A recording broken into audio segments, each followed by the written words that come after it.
Hello, BookTube, it's Louise, the Big Head Bookworm. Lovely to see you. Hope you're well. Hope you're having a good day, wherever it is you are and whatever it is you're doing.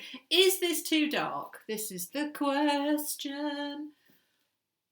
The thing is, I'm actually recording this after work. I'm actually recording this about 2 hours after work, and I've got the last bit of light, and I'm hoping it's going to be all right. Let's just go for it. If it's a bit gloomy, then it's a bit gloomy, but it won't be. It'll be sunny because it's sunny in our hearts.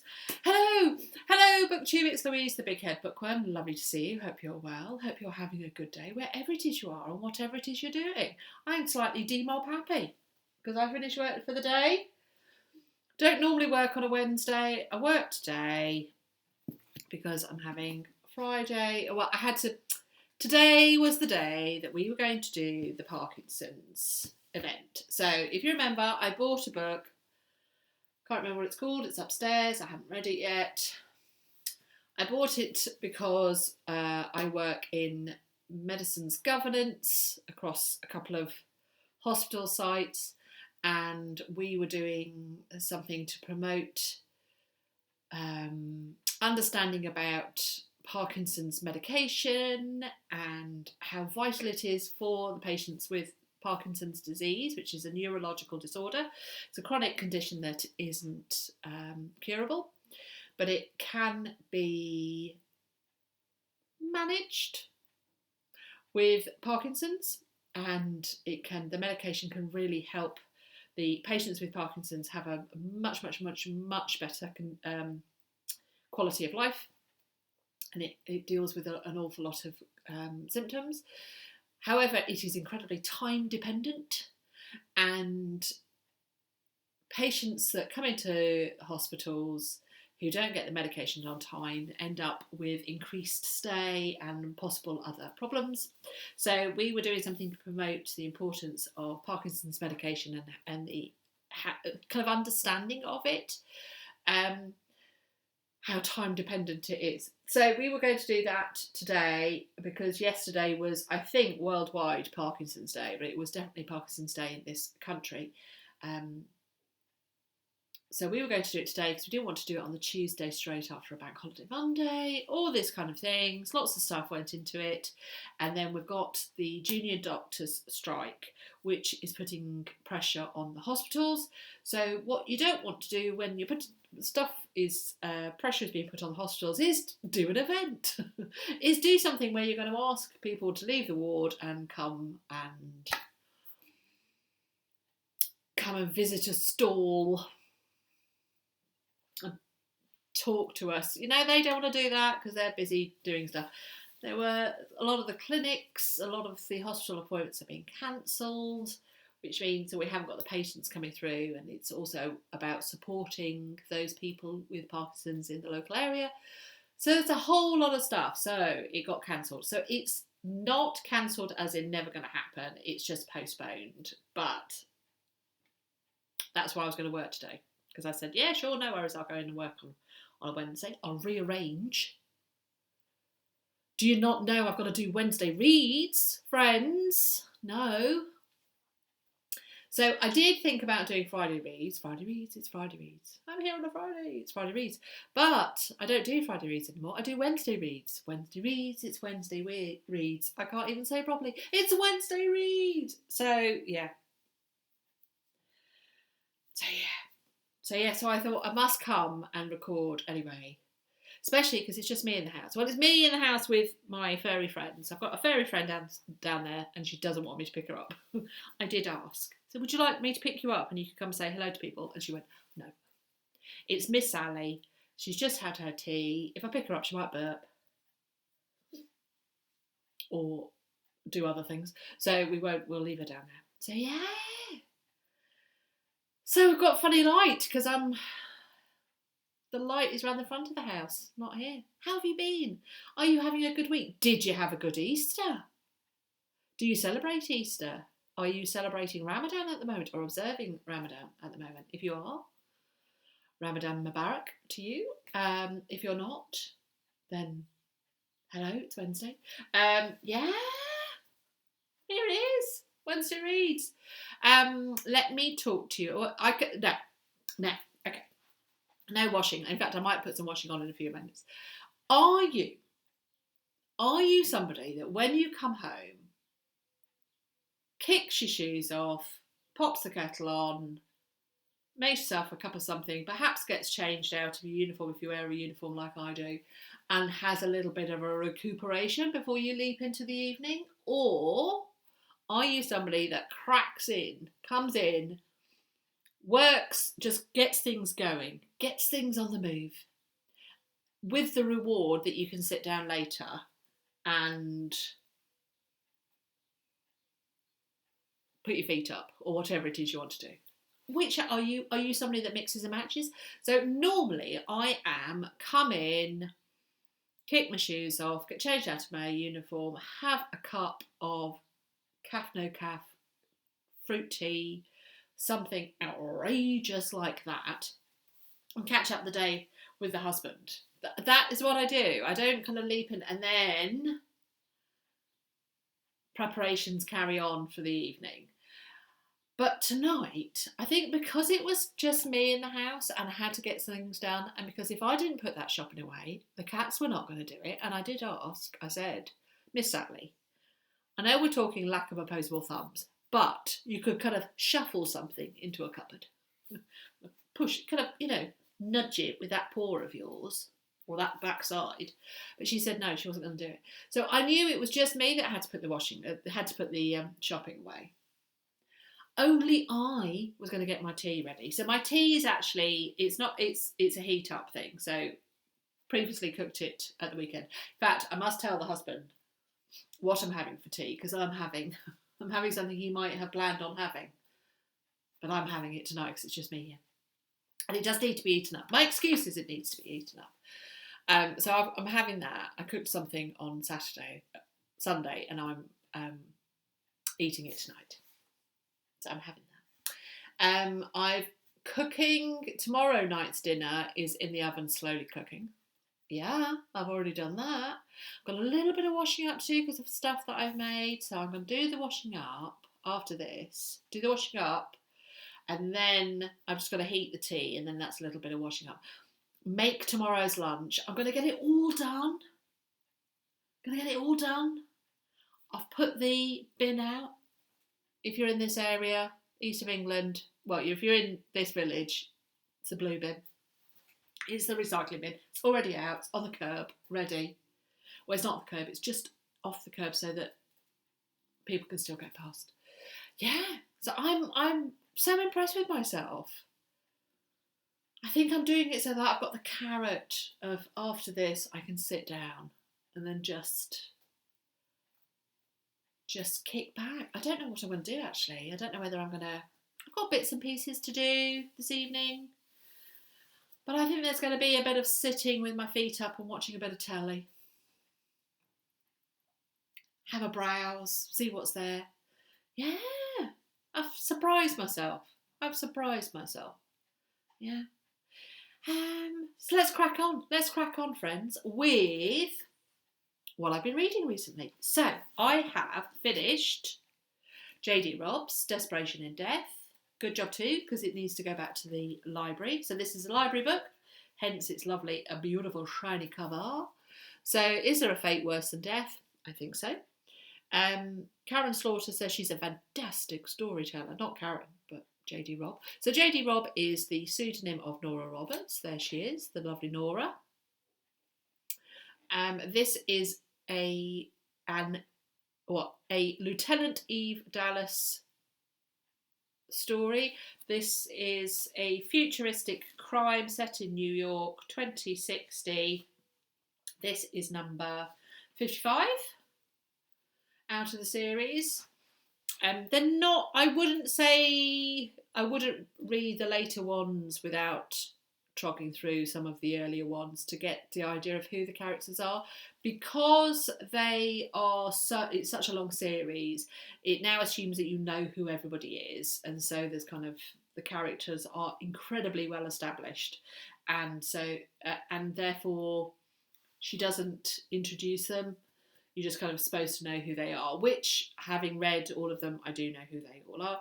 I spoke about it before and said I think they need some character development. The characters are quite static, and I'm hoping Nora hears my call, my plea goes through the ether, and she starts doing a tiny bit more character development, because I feel it is a tiny bit stale. However, I did think this was a decent read in the series. I wouldn't say it was one of the top ones, but I wouldn't say it was as bad as some of the others.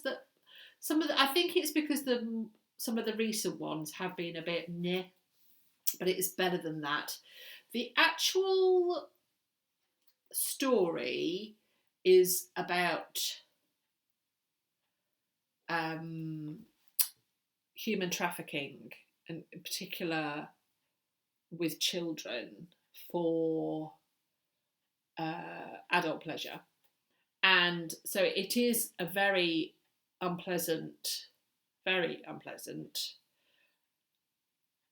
topic that she chooses to write about. And she does write about difficult topics. She's done it more than once. It got to a point that I thought, I'm not sure I actually really want to read too much more about the mechanics, if I'm honest. However, it then veered and it went more into the crime and how they were going to dismantle it. So there is always the thing about JD Robb and these ones, that there is always a resolution. So I kind of thought, well, yeah. And I hurtled through it. I would say the second half moved super quick, and I could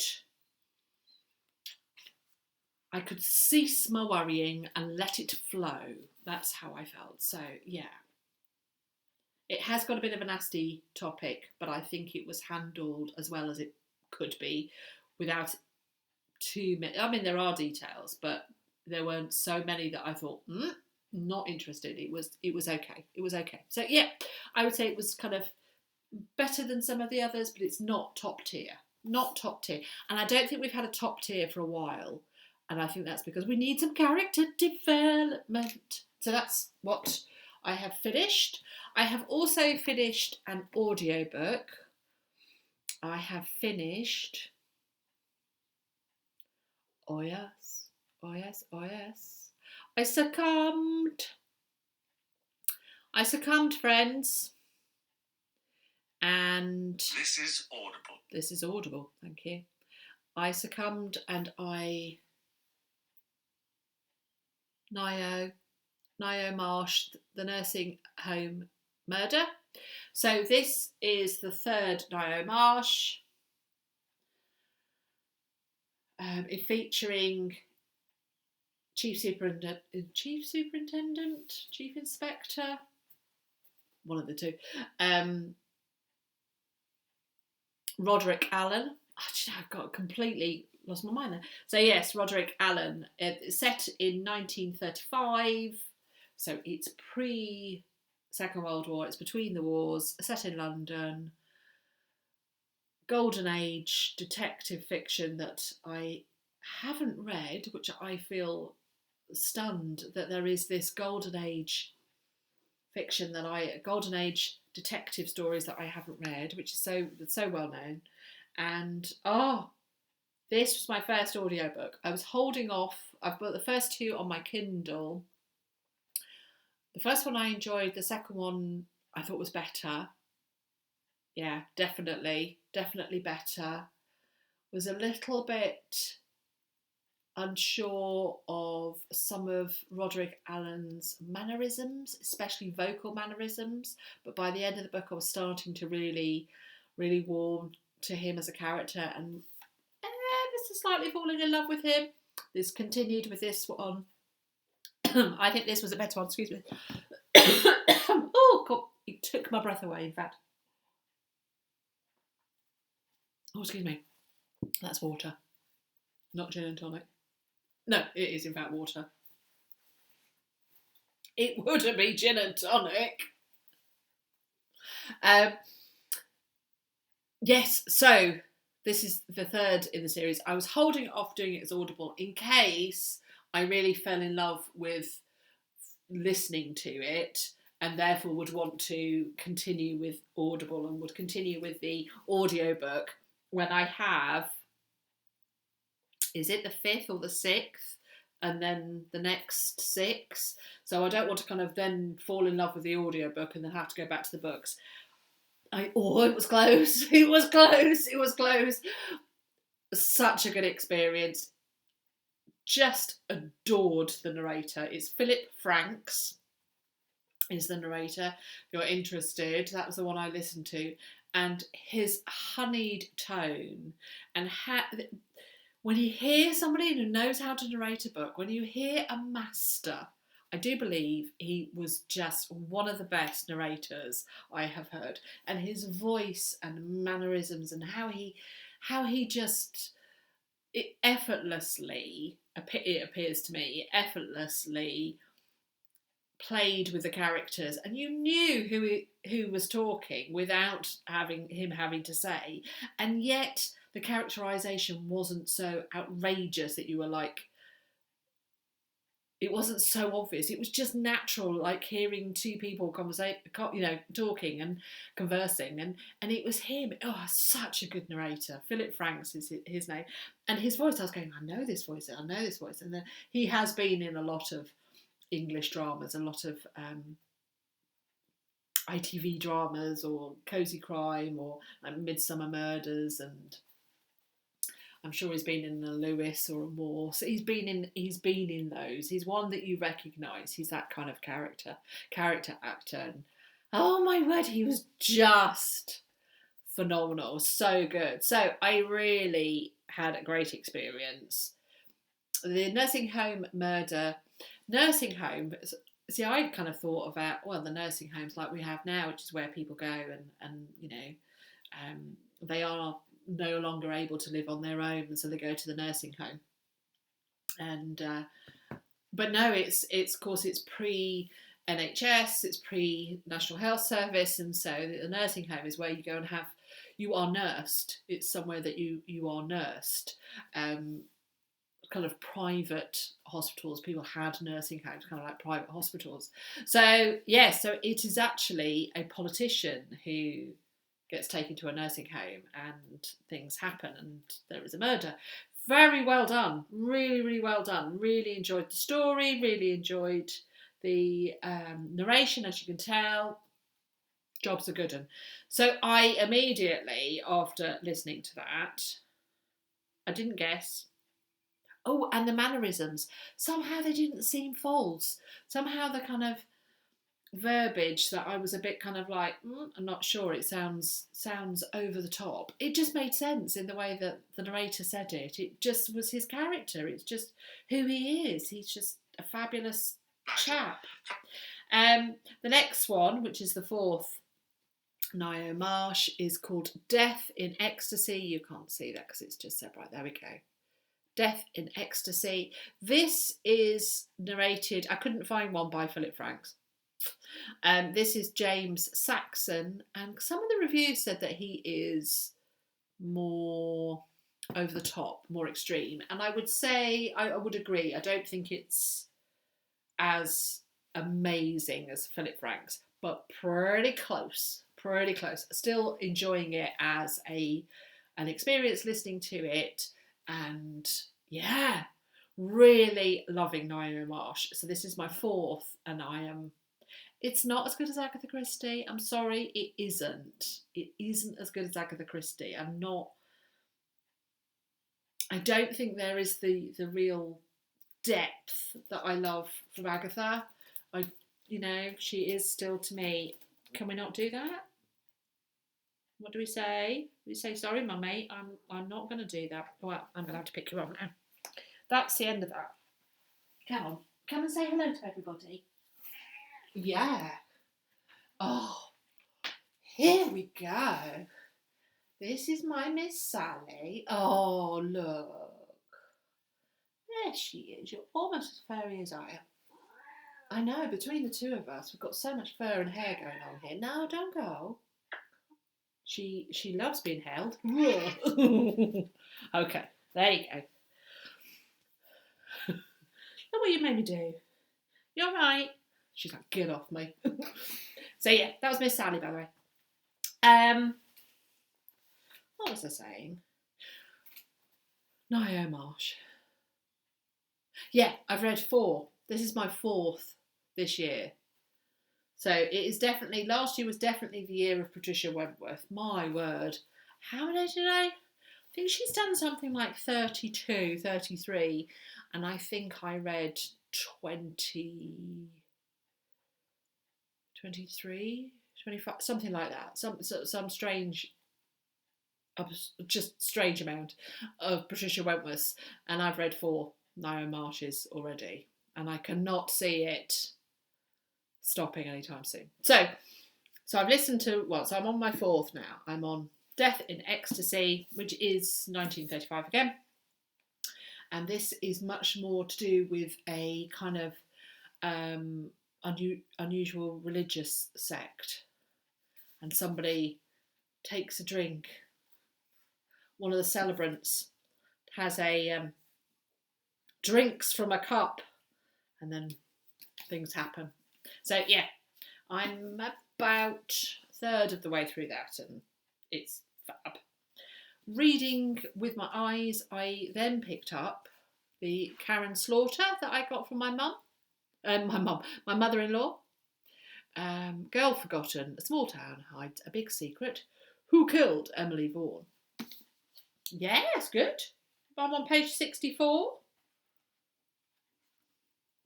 It's a kind of a thriller. It is a thriller. There is a mystery. It's a bit fraught, if I'm honest. They're all all the characters are quite heightened. And it's like, oof, everybody settle down. Everybody's like a bit bad or a bit mad or a bit evil or a bit this or a bit that. You know, there's nobody that you kind of think, well, they sound normal. Nope. And the weather's so hot you can feel her sweat, you know, and it's a bit, she's training to be, she's just qualified as a US Marshal, and it's that kind of last training run, and there's a bit of that going on. There's a bit of this kind of heightened fraught narration with these characters. However, I am willing to continue with it. It's yeah, it's okay. Damning with faint praise. It's not. I've not got to the point where I'm like, I have to keep reading. I've not got to that point. I'm much more kind of like, no, okay. Yeah, I'm interested in it. I'm interested in finding out what it's all about.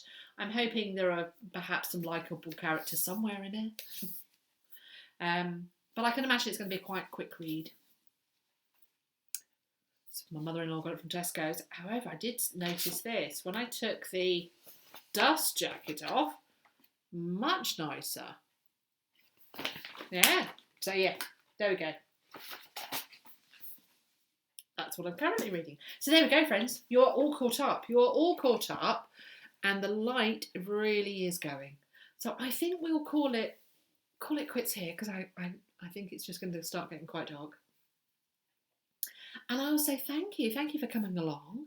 Thank you for subscribing if you've subscribed, or liking, or leaving a comment, all that good stuff. That's great. So yeah, there we go. This is a Wednesday Reads, an after work Wednesday Reads. That's what it's going to be called. Wednesday Reads after work. Right, this has been lovely, BookTube. Let's do this again.